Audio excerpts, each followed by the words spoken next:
Bon dia. Benvinguts a aquesta tercera jornada de responsabilitat social que organitza el Col·legi de Censors Jurats de Comptes de Catalunya i que, com sabeu, té el tema principal lideratge responsable contra la corrupció.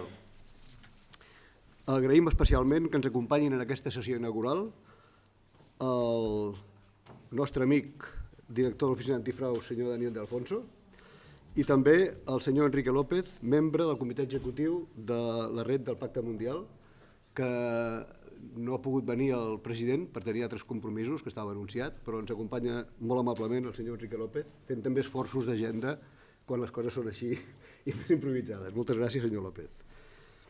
Bé, el col·legi, aquest aspecte de la responsabilitat social és un tema que té pràcticament ja en el seu ADN. Fa més de 10 anys que ens vàrem adherir i comprometre amb els 10 principis del Pacte Mundial, i des d'aquell moment que hem estat desenvolupant activitats, creant una comissió especialitzada de la qual molts esteu avui aquí i que heu fet possible tant aquesta jornada com altres sessions de formació que en el col·legi es fan de forma regular. Pensem que és un compromís que hem de mantenir i molt més en temps com els actuals. I ara, si em permeteu, faré la intervenció d'unes breus reflexions en castellà perquè ens acompanya gent de fora de Cataluña. El contenido de la jornada incluye, como han observado en el programa, 3 mesas redondas sobre básicamente valores y competencias, instrumentos de prevención y reporting, transparencia y rendición de cuentas.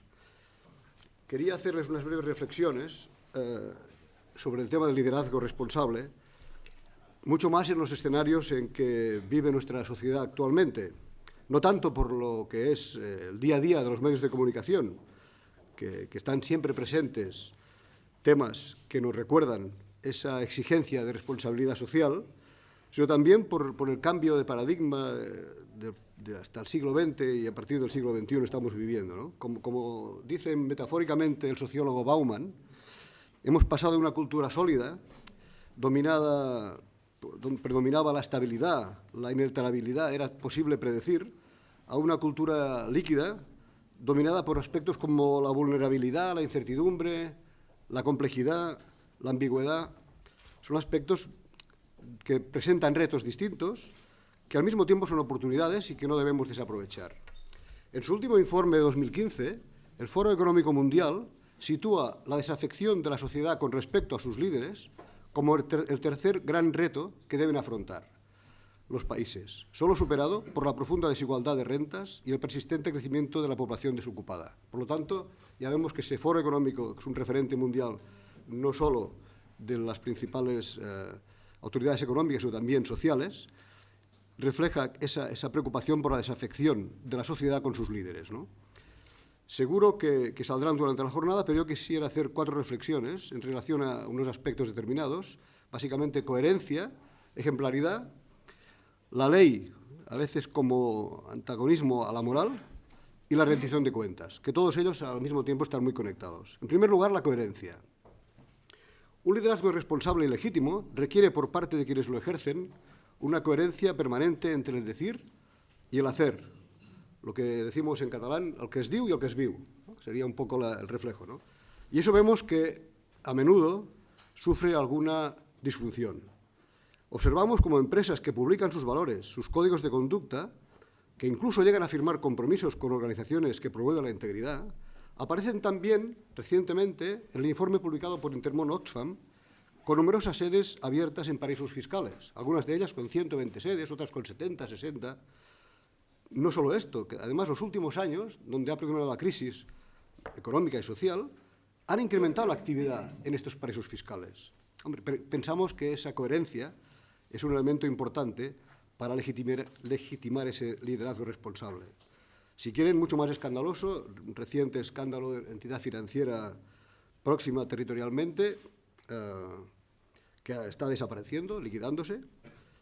Al día siguiente de aparecer en los medios de comunicación, vimos su código deontológico publicado en su página web, maravilloso, con un apartado especial muy profundo, donde incluía clara y detalladamente su compromiso en la lucha contra el blanqueo de capitales. Simplemente son elementos que destaco con cierta dosis de provocación, pero que sí que realmente nos deberían hacer pensar en esa necesidad de coherencia como gran principio de responsabilidad social. El segundo aspecto también muy relacionado, es la ejemplaridad. Ya me permito avanzarles que soy un fiel seguidor de un filósofo que se llama Javier Gomá, que, miren si le da importancia a la ejemplaridad, que en los últimos 10 años viene dedicando su vida a ese tema. Ha publicado 4 volúmenes sobre ejemplaridad. Vale la pena seguir a Javier Gomá. Y Javier Gomá hace una serie de reflexiones que nos interesan, destacando, distinguiendo esa distinción que hay entre el límite entre la intimidad y la vida privada, donde a veces en los temas de moral pues hay también cuestionamientos. Y también llama la atención Javier Gomá en el tema de que la ejemplaridad no es algo que debamos exigir a otros, es algo que debemos empezar exigiéndonos, ¿no? Dice Javier Gomá, nos guste o no, nos parezca bien o no, los demás son un modelo para nosotros y nosotros somos un modelo para los demás. Es así, todos somos ejemplos. Viene a decir, la sociedad no puede mirar a otro lado, señalando a los responsables, tiene también que mirarse a sí misma, ¿no? Es cierto que los líderes públicos y privados tienen una dosis complementaria de responsabilidad en esa ejemplaridad, ¿no? Yo recuerdo también, aprovechando que tenemos hoy con nosotros al presidente de Transparencia Internacional, don Jesús Lizcano, que publican entre sus documentos ese templo de la integridad, es un templo griego, que pretende como frontis, como cúspide, el bienestar general, la sostenibilidad de la sociedad, pero parte de una base que debe ser sólida, que es la conciencia social. Y ahora me permito, para cambiar un poco de registro, de un filósofo voy a pasar a un actor y director, Toni Servillo, que todos ustedes han disfrutado el año pasado seguramente con la maravillosa película La Gran Belleza. Toni Servillo dice, cuando se duermen las conciencias, se multiplica la injusticia. Pues bien, también nos ayudan esas frases de no solo filósofos, sino también gente que está preocupada por esos aspectos, ¿no? Como decía, en el plano público, y sostiene Gomá también, la ejemplaridad se ha vuelto una categoría política fundamental, ¿no? El tercer aspecto que quería reflexionar en esta breve introducción es el de la ley como respuesta, ¿no? Observamos a menudo que los responsables de dirigir nuestros destinos públicos tienen la tentación de regular inmediatamente cualquier situación anómala o controvertida que sale socialmente, ¿no? Como si la ley fuera la solución, ¿no? Obviamente necesitamos las leyes deben existir, ¿no? Pero no leyes que se implanten con unas mayorías que no tienen en cuenta el consenso social, los grupos implicados, y eso se da demasiado a menudo, ¿no? Leyes que tampoco tienen demasiado en cuenta cuál es el impacto que van a tener, ni tampoco tienen un seguimiento posterior de cuál es el impacto que han conseguido. Y podríamos poner muchos ejemplos de esa inutilidad de ese tipo de leyes, ¿no? Una sociedad que legal no es una sociedad justa. La responsabilidad incluye algo más que dictar leyes, ¿no? Por ejemplo, la ley de transparencia, muy necesaria.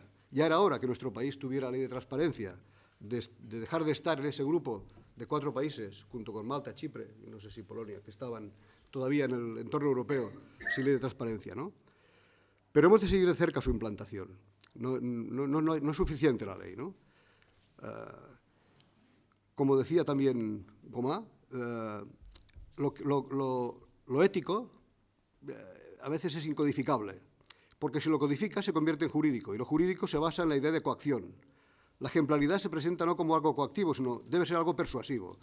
Por lo tanto, aquí hay una combinación entre ley, moral y sociedad que deberíamos tener en cuenta, ¿no? Y hay muchos ejemplos, ¿no? Por ejemplo, el tema de la educación, ¿no? Nuestro país, nuestra joven democracia, ya ha vivido 7 leyes distintas que han intentado regular la enseñanza. Y tenemos un problema con la educación, después de 7 leyes distintas, ¿no? También esos temas de moral y ley, ¿no? Ha habido cobros desproporcionados de bonos por parte de directivos, ¿no? Que seguramente eran legales, pero quizás poco morales, ¿no? O ha habido incluso, más recientemente hemos podido comprobar, ¿no?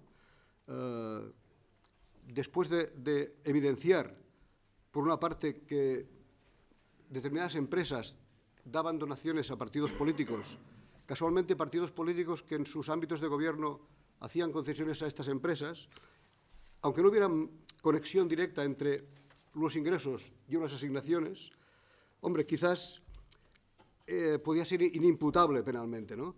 Pero la ciudadanía la percepción de la ciudadanía es de rechazo a estas situaciones, ¿no? Y eso deberíamos tenerlo en cuenta, ¿no? Y como cuarto y último aspecto que quería reflexionar, vinculado a los demás, es el de la rendición de cuentas. La rendición de cuentas a menudo la observamos en el ámbito público y es un elemento clave del ámbito público, ¿no? En su concepción anglosajona, que es en ese doble efecto. Por una parte, el deber de los que gobiernan de explicar lo que hacen, qué hacen y para qué lo hacen. También el derecho de los ciudadanos a conocerlo, ¿no? Pero también en la acepción latina de la accountability parece que se ha dejado de lado esa parte de ser responsable de lo que uno hace, ¿no? Ser responsable, ¿no? O sea, no solamente es obligatorio el publicar lo que hace, sino que una vez publicado, si el resultado es de una forma determinada, debería asumir responsabilidades, ¿no? Y esa parte es la que quizás nos falta todavía bastante camino por desarrollar, ¿no? Pero el tema de rendición de cuentas no solo es un aspecto de influencia en el ámbito público, también lo es de aplicación en el ámbito privado. Según el último informe presentado por Transparencia Internacional, que analiza cómo informan las empresas sobre sus finanzas y sus acciones contra la corrupción, el 80% de las grandes multinacionales suspende en transparencia. El 80%. Es una cifra preocupante. Transparencia Internacional destaca que solo una compañía, Vodafone, aprueba las tres partes de ese análisis, ¿no? La de programas anticorrupción, la de transparencia organizativa y la de información país por país. Del informe citado se desprende lo que yo le llamo la paradoja de la transparencia. En el caso de empresas tecnológicas, que es el sector que hace posible una mayor transparencia, resulta que es uno de los más opacos.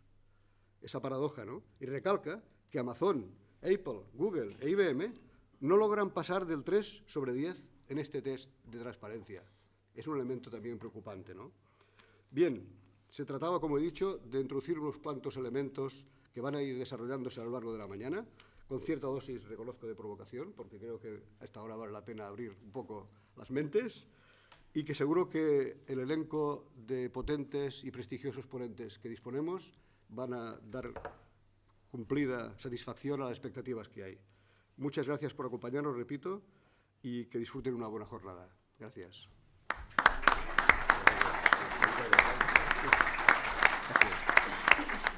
Y tiene la palabra el señor Enrique López, de la Red de Pacte Mundial.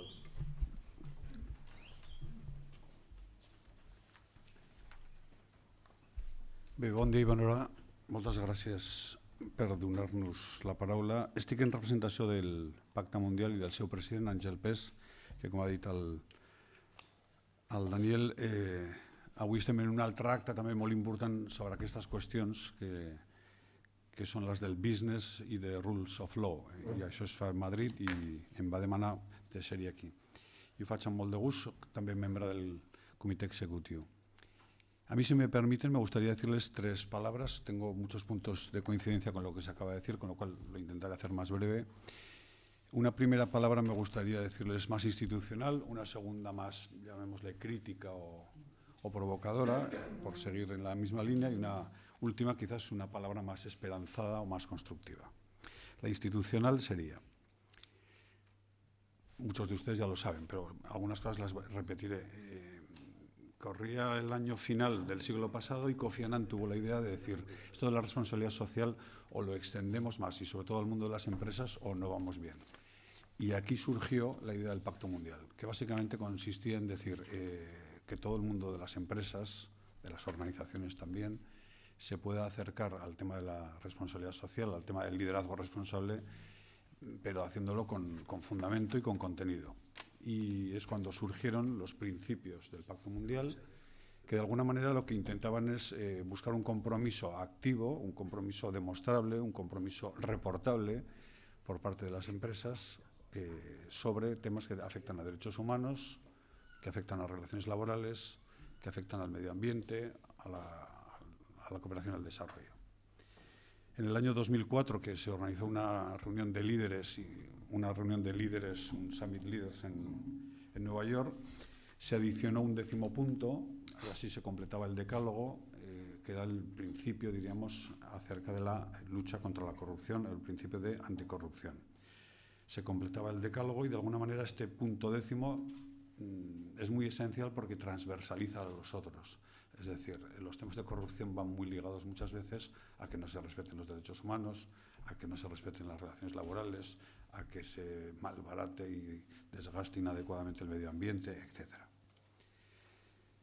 La red del Pacto Mundial es extensa, llega a 130 países y España es uno de ellos y es una red muy activa. Muchas de las empresas, probablemente muchos de ustedes han colaborado, conocen de su existencia.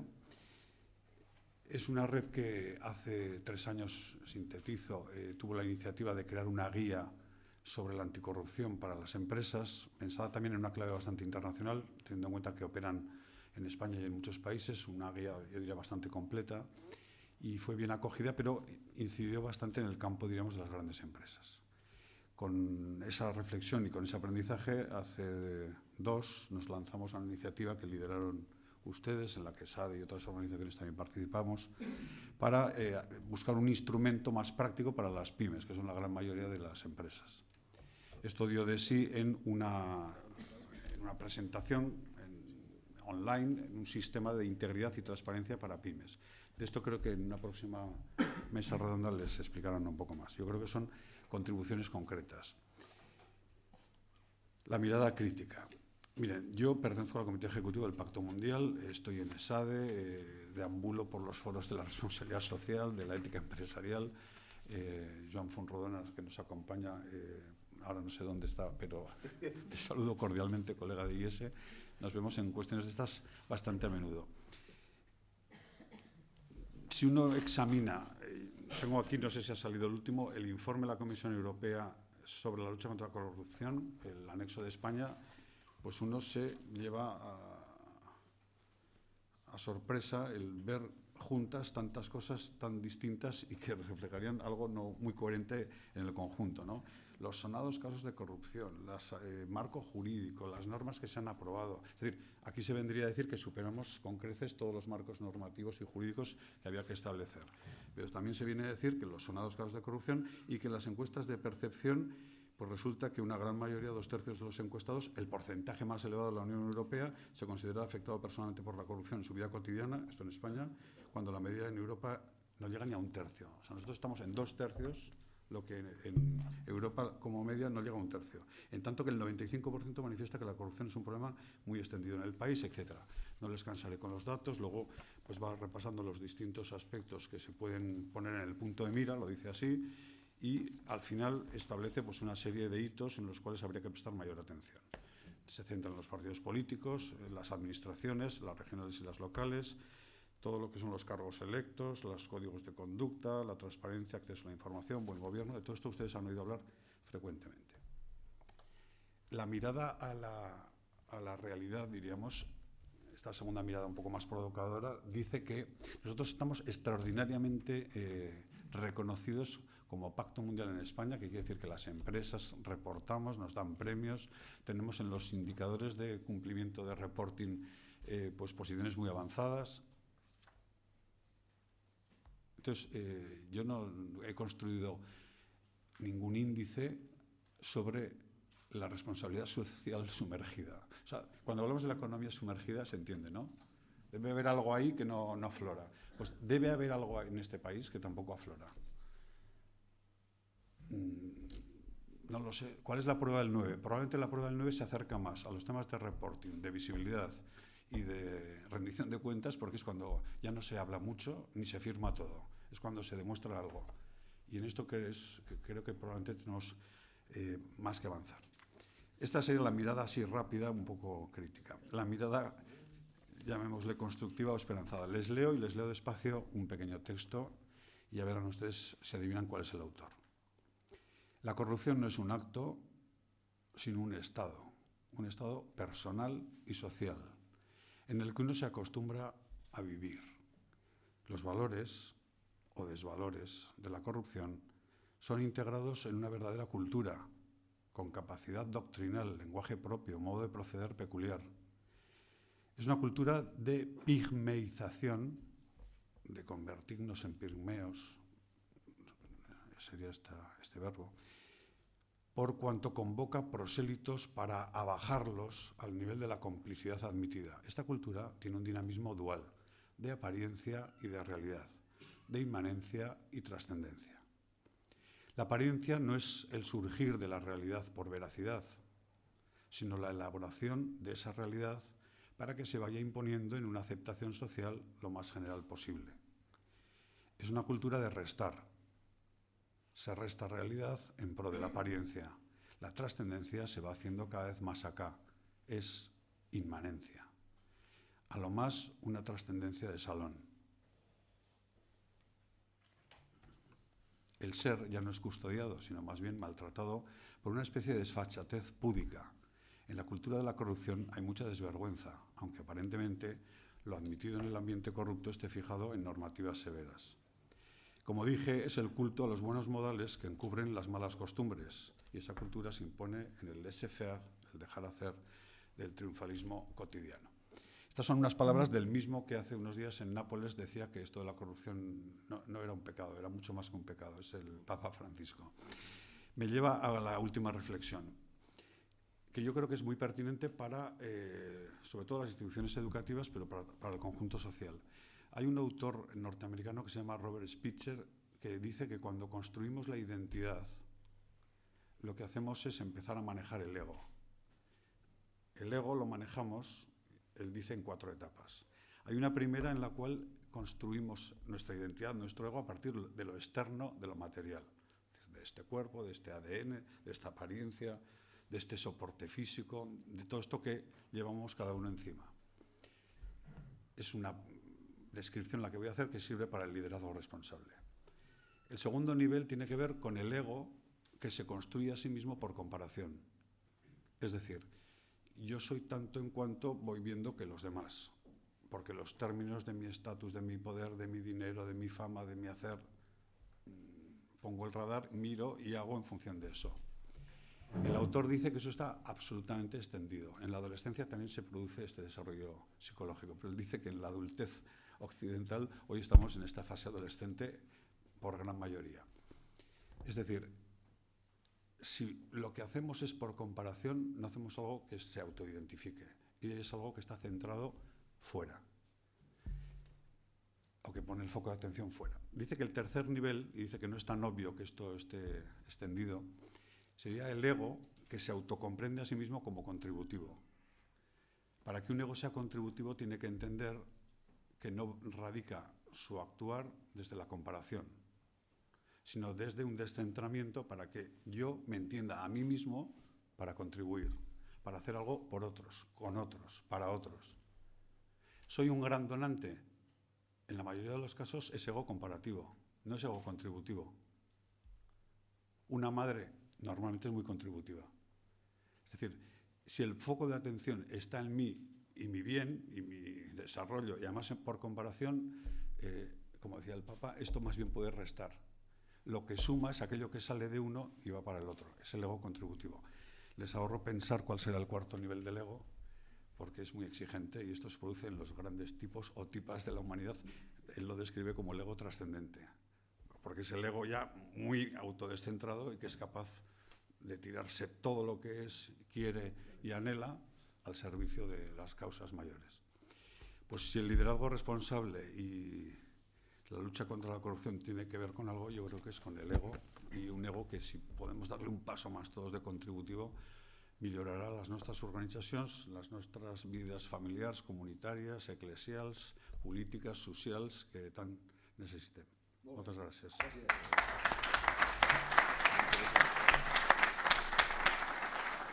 Gràcies, senyor Enrique López. I per acabar la sessió inaugural té la paraula el senyor Daniel de Alfonso. I tant, sí, sí.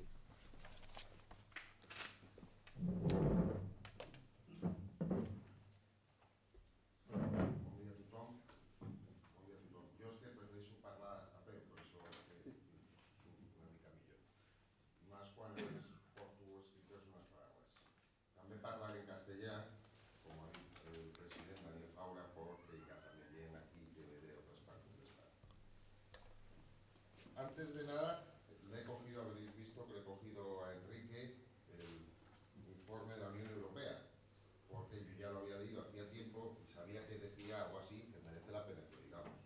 A nivel regional también se han desplegado esfuerzos para combatir la corrupción, está refiriéndose a España, de manera más eficaz. Por ejemplo, en 2008 se creó la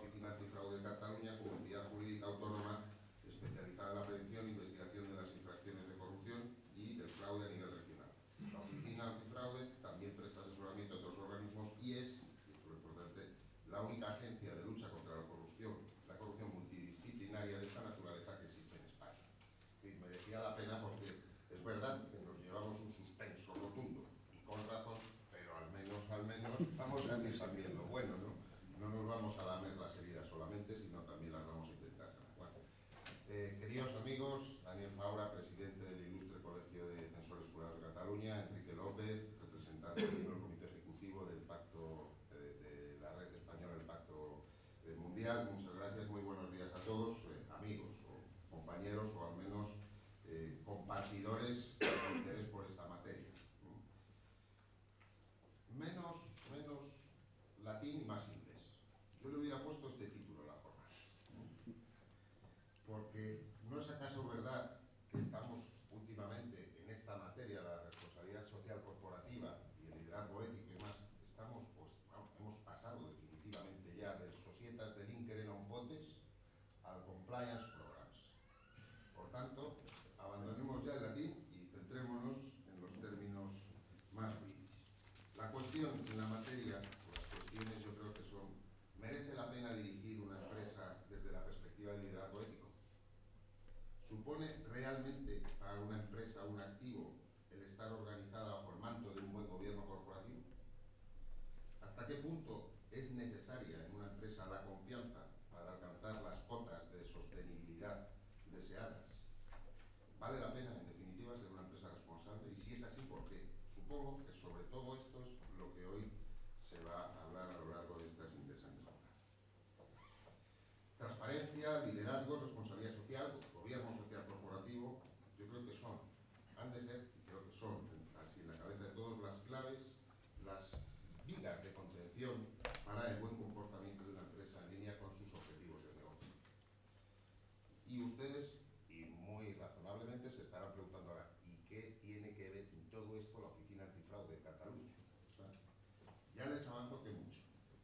La oficina, saben ustedes que nació del Parlamento de Cataluña, allá por el año 2009, y en el preámbulo de su ley indica que es la institución encargada de prevenir la corrupción y de preservar la transparencia y la integridad en el sector público de Cataluña y en todos los funcionarios públicos que integran dichos órganos. En definitiva, y si ustedes me lo permiten, la Oficina Antifraude de Cataluña tiene una misión, que es velar por la responsabilidad social corporativa, si me lo permiten, del sector público. Y como todos sabemos hoy en día, el sector público y el sector privado interactúan, están íntimamente relacionados entre sí y además en doble dirección, en doble sentido, tanto en el ámbito de la contratación, de las subvenciones, de las ayudas, etcétera, etcétera. Por no hablar de las sociedades mixtas o empresas mixtas que se crean y hoy más cuando se necesita mucha más financiación. Por lo tanto, para mí, y siguiendo un poco lo que, sin nombrar esta palabra, ha querido expresar, yo creo, mi querido amigo Daniel Faura, la palabra clave que irrumpe y debe de irrumpir con toda la fuerza y la potencia del mundo en esta materia es la de la confianza, la palabra confianza. La confianza que a mi juicio debe convertirse en la piedra angular, la piedra de toque que pueda permitir a todos, ciudadanos y gobernantes en el mundo público, empresarios y trabajadores en el mundo privado, que los permita, digo, esa confianza, cooperar entre sí y perseguir los mismos y comunes objetivos. Confianza que ha de estar edificada sin duda sobre cimientos como son, también lo ha dicho Daniel, transparencia y rendición de cuentas. Si quieren se lo digo de otra manera.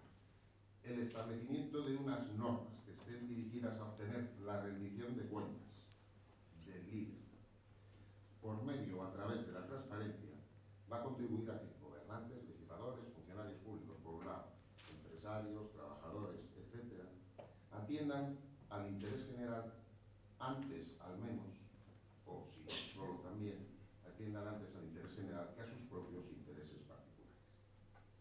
En el ámbito del sector público tenemos crisis económica, corrupción institucional, desafección popular, pero en el ámbito del sector privado tenemos reproches de gestión, delincuencia económica, auxilio a la evasión fiscal, como antes también comentaba Daniel. Yo no voy a citar a Javier Gomá, pero en fin, me alegra que pensemos igual, porque miren, yo aquí tenía escrito, podría ser fácil o resultar fácil comprender que las soluciones a todos estos problemas de desafección, de crisis, de evasión fiscal, etc., todos estos problemas, las soluciones las podríamos encontrar en las leyes. Pero la cuestión basta con ellas. Efectivamente, como decía Daniel, ha entrado en vigor la Ley de Transparencia en el ámbito nacional y está pendiente de entrar en vigor también la Ley de Transparencia en el ámbito autonómico, Cataluña. Pero ciertamente, en mi opinión, no basta solo con las leyes, ni mucho menos. No basta con una ley que lleve por título, por rúbrica, Ley de Transparencia. Hay que rendir cuentas. Hay que hacer visibles las buenas prácticas. Y, en definitiva, hay que redotar de credibilidad y de confianza el sistema. En el ámbito público, el sistema democrático; en el ámbito privado, el sistema de sostenibilidad empresarial. Por lo tanto, van a resultar necesarias numerosas conductas éticas que sean generadoras de confianza. Y vuelvo a citar, confianza. Sin ética, sin transparencia y sin rendición de cuentas, las leyes por sí solas no van a poder subsistir. Las leyes son el instrumento, pero quien lo ejecuta somos las personas. En ocasiones me habrán oído decir que la mejor marca de un país no son los edificios, que no son sus paisajes. No, la mejor marca de un país hoy en día es la confianza. Esa es la mejor marca. Confianza para invertir, confianza para atraer dinero exterior, confianza para generar riqueza, confianza para crear empresas, confianza para crear empleos, confianza para ser visitados sin peligros, confianza, confianza y más confianza. Me recuerda, usa guitarra. Programa y programa. Pues confianza, confianza y confianza. Confianza hacia nosotros mismos, que también la necesitamos, por eso les he citado el texto de la Unión Europea, y confianza también que sea extrapolable hacia el exterior. En definitiva, hay que crear, hay que generar confianza y además hay que proyectar. Y ahí entramos los de la Oficina Antifraude. Transparencia más Oficina Antifraude igual a confianza. Yo creo que es una ecuación que nadie puede discutir, que si se ejecuta y se emplea bien, tiene que llevarnos por fuerza a resultados positivos. Y yo creo, y me consta, que la oficina que dirijo, la oficina en la que formamos parte, un grupo de 50 personas, está generando confianza.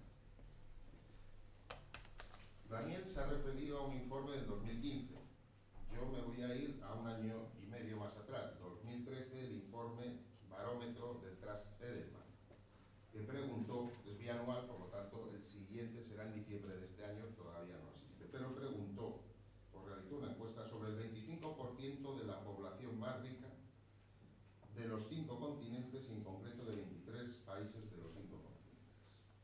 Y lo que constataba ese informe es que existía una creciente demanda social de ética en la economía y en los negocios.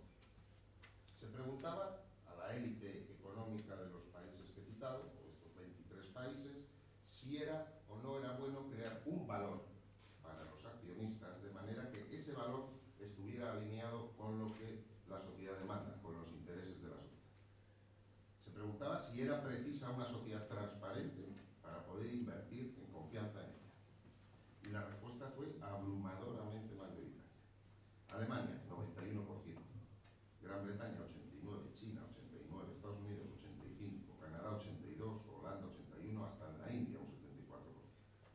Conclusión fácil de extraer. La élite socioeconómica mundial respalda firmemente la idea de exigir una responsabilidad social corporativa en las empresas y también respalda firmemente la necesidad de realizar inversiones en el marco de los países más garantistas desde las perspectivas de la ética y la confianza. O dicho en términos más manejables, el interés que ha despertado la ética aplicada a la economía se verá y se tiene y se ve reflejada en los niveles de credibilidad que tengan los países a la hora de ser sujetos pasivos de inversiones internacionales. Me atrevo a afirmar, por lo tanto, que en la economía moderna, y por supuesto en la futura, aparece un medio de cambio, una moneda nueva. Y adivinen cuál es, la confianza. Es la nueva moneda de cambio. Es lo que se nos va a exigir por el inversor para que podamos desarrollar o obtener las inversiones necesarias. Confianza. Confianza no solo de una empresa hacia otra y de esa otra hacia mí. Confianza también para liderar dentro de la empresa. Confianza basada en un buen gobierno corporativo dentro de la empresa. Y Y ya sé que la ley de transparencia, la que hemos citado, no se refiere al mundo privado, al mundo empresarial, a excepción de que la empresa conste con al menos un 40% de capital público. Si es así, podemos decir, y estarán conmigo de acuerdo, que la corrupción no es una cuestión solo de orden público. También la corrupción existe en el orden o en el ámbito o en el sector privado. Y como también decía Javier Gomá, que les aseguro que no los conocemos, es más, le he pedido a Daniel el título del libro porque me ha parecido muy interesante y me ha gustado comprobar que coincidimos. Es verdad que no se puede regular, no se puede legislar una cultura de la integridad, eso es ilegislable, pero no es menos cierto que el mayor desafío que a mi juicio tiene hoy en día el buen líder corporativo, el buen líder responsable en una empresa, es el de garantizar precisamente la supervivencia de esa cultura de la integridad.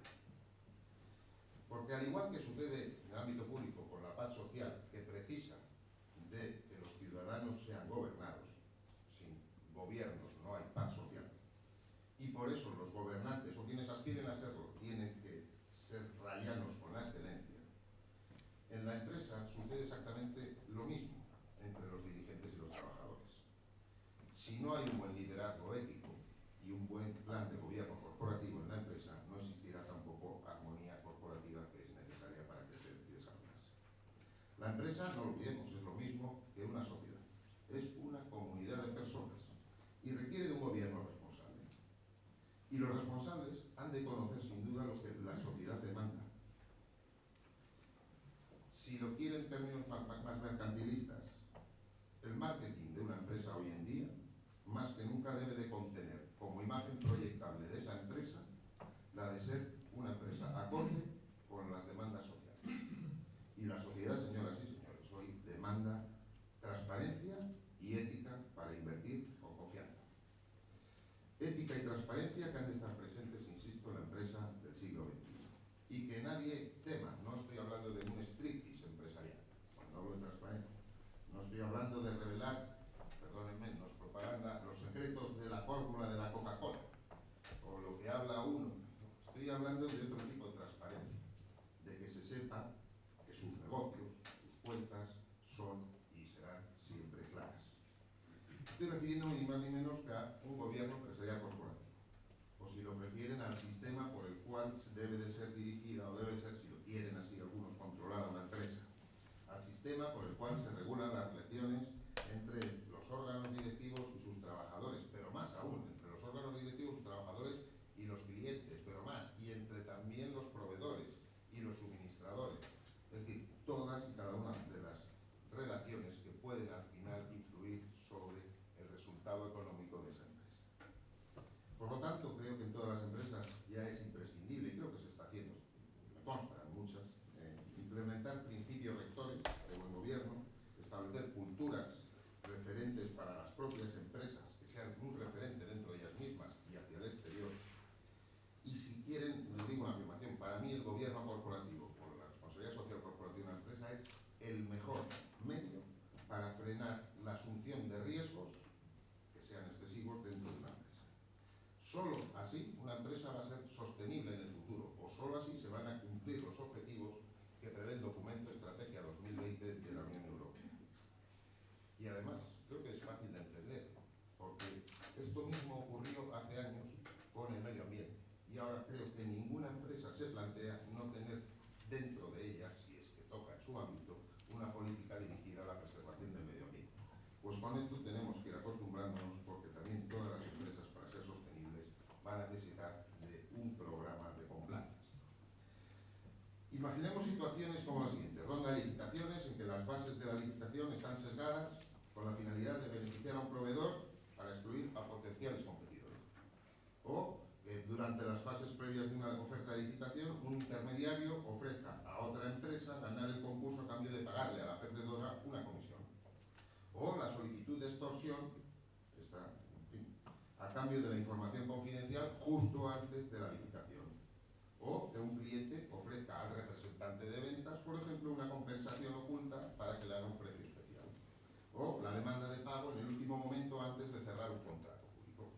Bien, Para luchar y para prevenir contra todos estos y otros muchísimos, se lo imaginan, pero yo lo sé, muchísimos más supuestos, se requieren esos programas de compliance. Programas de cumplimiento interno, en definitiva, que permitan prevenir, detectar, reaccionar, corregir y seguir los casos como los que señalan. Canales de denuncia interna y externa, protección del denunciante, reuniones periódicas con los suministradores, con los clientes, entre los órganos directivos y los trabajadores, formación interna dentro de la empresa, ejemplos visibles, constatables por el órgano directivo, porque si no es así, yo lo tengo claro, no les quepa ninguna duda que a largo o a medio incluso plazo, una gestión empresarial que no lo haga no será rentable, no será la que lo lleve a cabo. Porque así se reducirán riesgos, es evidente, se mejorará la competitividad, se permitirá una diferencia con el competidor y se generará esa anhelada confianza. Y voy terminando, lo haré con una visión histórica muy personal, de la ética. La dividimos en 4 décadas, 1900, años 70. En los años 70 se comienza a hablar de eso mismo que ha citado también Enrique López, de la ethical business o del business ethics, la ética en los negocios. El caso paradigmático fue el Watergate.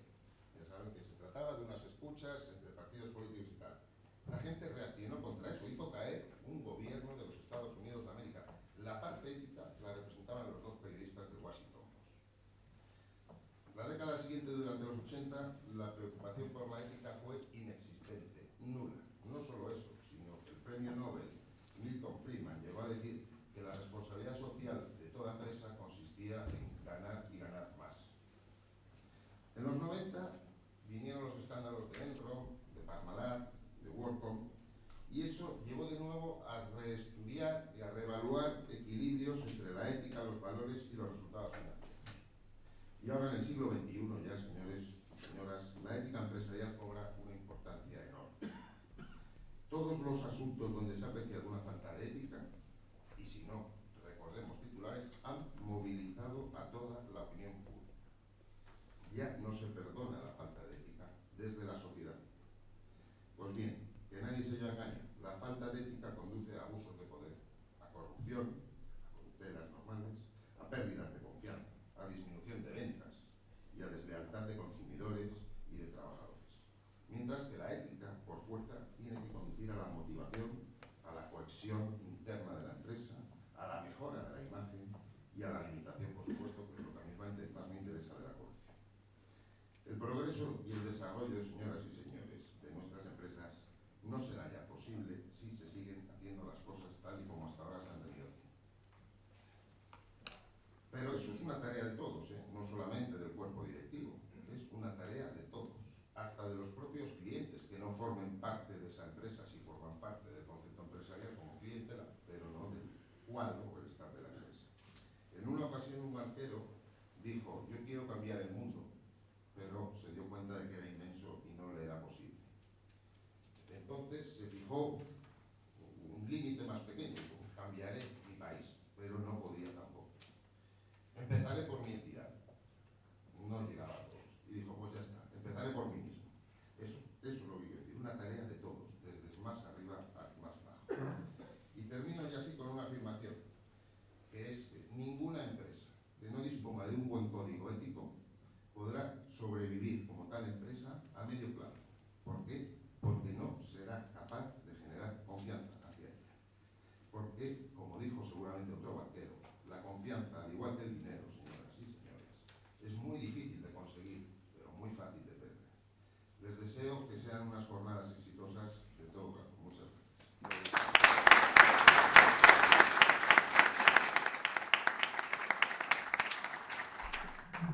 Muchas gracias, Daniel de Alfonso, por tus amables y sabias palabras. Y ya sin solución de continuidad, damos paso a la primera mesa redonda.